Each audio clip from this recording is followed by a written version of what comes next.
Well, first of all, I didn't have the arrogance to think that I knew more than a community. And so that there was some sense of my own humility. And there was also some great sense of faith and trust in my elders. And so there was some sense that my parents knew better than me. And that we were all in this thing together. And while I was a very rebellious child, as you can imagine, the bottom line was I had faith in my elders. There was a great deal of faith and trust. I never heard my parents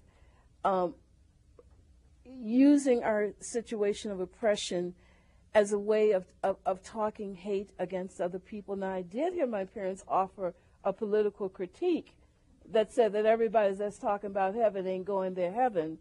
And so, I mean, there was a real difference between that critique and a sort of posturing in terms of hate. So I had a sense that there was something larger than secular society, that ultimately white men did not control the world, and that ultimately who they might say that I am, ultimately had very little to do with who I was. And having that sense of one's equality in the world made you move through being able to even treat your oppressors in a fair and human way.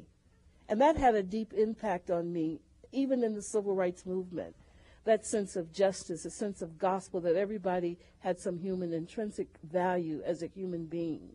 And that what you had to do was to find that place in everybody that was human. And some people it was harder to get to than other people, but the belief was that it was there.